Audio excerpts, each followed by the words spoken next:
Hello and welcome to Friday's Fragrant Quiz. This week, it's all about me, Melanie Jane. Well, why not? You don't call me a narcissist for nothing. And you can find the answers either in my website, bymelaniejane.com in the About section, or at the scentacademy.com/about. So let's dive right in. Question number 1. My students have lovingly given me a beautiful nickname, but what is it? Is it A, Frag Queen? Is it B, Fragrance Fairy? Or is it C, Perfume Princess? It's definitely not Scent Slut. Question number 2. At the age of 8, my father gave me a gift that would be my first foray into fragrance. But what was that gift? Was it a collection of Chanel perfumes? I wish. Was it B, a bouquet of fragrant flowers? Or was it C, a perfume making kit? And following on from that, question number 3. What was my father called? Was it Albert? Was it Joseph? Or was it Edward? Question number 4, with no multiple choice for this one. In 1997, I went back to college as a mature student, and I went on to study 2 subjects, both of them diplomas, and both of them a year long. You get bonus points if you can name both of them, or you just get 1 point for one of them. Question number 5. What significant life event led me to pursue an education and career with essential oils? Was it A, I lost my sense of smell? Was it B, grief and postnatal depression? Or was it C, I lost my Gucci handbag? Question number 6. What project did I undertake for the Middle Eastern launch of a beer? Was it creating a themed cocktail? Was it designing a unique fragrance? Or was it organising a music festival? Question number 7. In which city did I begin my 2-decade journey in the Middle East? Was it Riyadh? Was it Doha? Or was it Dubai?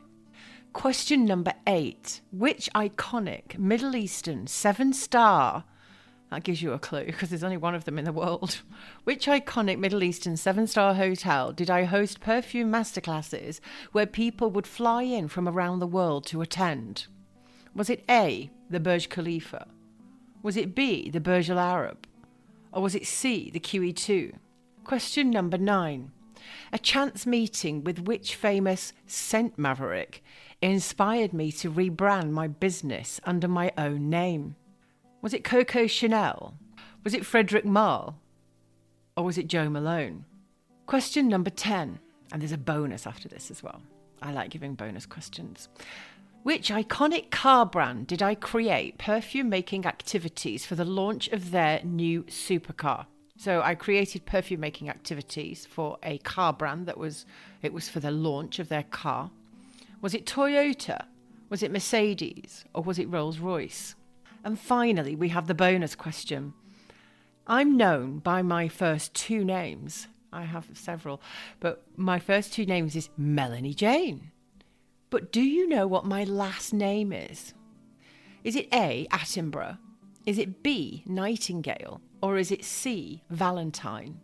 So how did you get on with those easy peasy questions? Question number 1 was, I have a nickname that my students gave me very lovingly. And what was it? Was it Frag Queen? A. Was it Fragrance Fairy? Or was it Perfume Princess? And the answer is not Scent Slut. The answer was Fragrance Fairy. I first got this name at the Hubtor Palace perfume masterclass that I did with one of my students who attended quite a few of my classes. And then other students started to draw pictures of me dressed as a fairy, which was very sweet. Question number 2 was, at the age of 8, my father gave me a gift that would be my first foray into fragrance. But what was that gift? It definitely wasn't A, Chanel perfumes. It wasn't B, a bouquet of fragrant flowers, but it was C, a perfume making kit. I used to make some awful fragrances with that. Everything smelt of musk and vanilla. And God bless him, my dad, he would wear those fragrances. He would go to work every day with these fragrances on. God knows what his colleagues used to think. Anyway, question number 3, following on from that. What was my father called? And it was A, Albert. Albert. Question number 4. In 1997, I went back to college as a mature student, but what subjects did I study? Now, I studied one from 97 to 98, and then I studied another diploma from 98 to 99. You get 1 point for naming one of them, 2 points for naming both. So in 97, I studied holistic therapy. And in 98, I went on to study a diploma in beauty. I was a beauty specialist. Question number 5. What significant life event led me to pursue an education and career with essential oils? Was it A, I lost my sense of smell, B, grief and postnatal depression, or C, I lost my Gucci handbag? It was B, grief and postnatal depression. No laughing matter, but perhaps if I didn't suffer from that, then I might never have pursued this kind of career and I wouldn't be doing what I'm doing right now, 30 years later. Question number 6. What project did I undertake for the Middle East launch of a beer? Was it creating a themed cocktail, designing a unique fragrance, or organising a music festival? And it was B, designing a unique fragrance. And I created this fragrance for the Carlsberg brand, but the beer that they were launching was Kronenberg 1664 Blanc, where they wanted me to create a fragrance, which might sound impossible, and they've never done it before. So it was a bit of a gamble on their part, because they'd always given marketing things away when they launch beers, but they'd never had a perfume created with the nuances of the beer, which was citruses and fresh, light florals. And I created it for them by the skin of my teeth. It was the 4th sample that I gave them that they fell in love with. And there was only ever 500 bottles made. They were very small, 15 ml, and they were really gorgeous. And that was it. It was just for the launch of them, because they wanted to launch the beer and convince the alcohol distributors to buy cases of their beer. Question number 7. In which city did I begin my 2-decade journey in the Middle East? Was it A, Riyadh, B, Doha, or C? Yes, the answer is C, Dubai. Felt like I was coming home. Question number 8. Which iconic Middle Eastern 7-star hotel did I host perfume masterclasses where people would fly in from around the world to attend? Was it A, the Burj Khalifa, B, the Burj Al Arab, or C, the QE2? Yes, the QE2 is a hotel, but it's definitely not 7-star, trust me.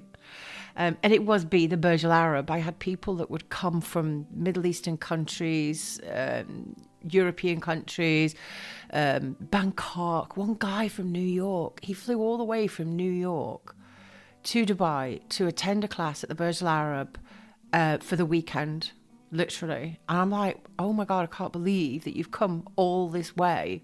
What was it? Was it the venue of the Burj Al Arab that made you want to come? He said, no, it was your face. Don't know what that means, but anyway, that was amazing. He was called Carlos, and he was originally from Colombia. Fabulous guy, and he won the Golden Feather that day for coming the furthest. Question number 9.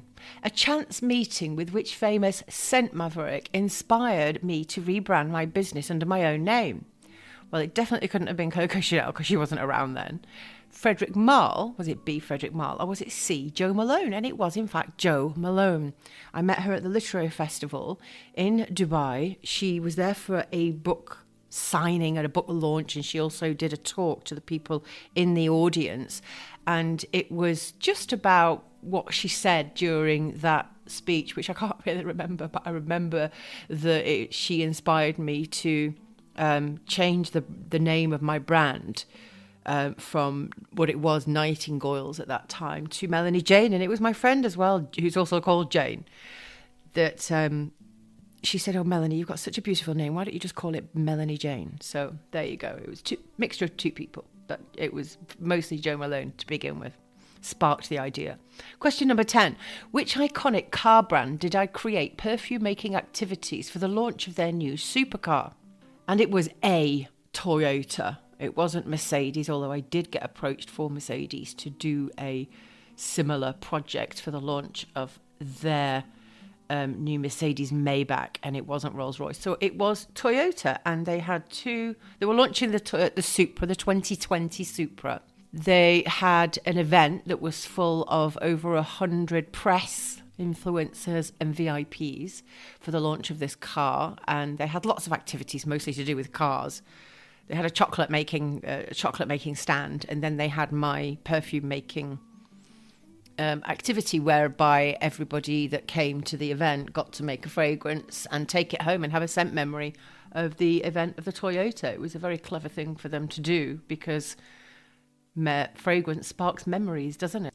Bonus question. I'm known for my first two names, Melanie Jane, but do you know my last name? Is it A, Attenborough? No, that would be David. Is it B, Nightingale? Or is it C, Valentine? And it is Nightingale. Melanie Jane, Nightingale. I do love my name. It's very lovely. People used to say, is that your real name? Because it's really nice. And I was like, yes, it is. I was born Melanie Jane Nightingale. My father was Albert Nightingale, but his sister, interesting fact, was called Florence.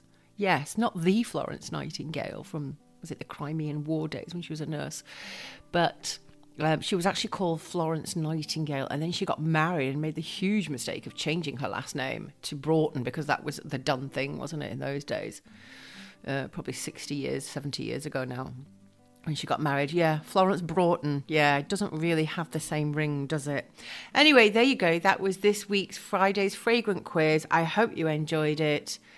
And next week, it will be something random again. Maybe you want a quiz about you. If you do, send me over 10 questions and a bonus all about you with 3 multiple choice answers, and I'll gladly read it out. That's it. Take care. A biento.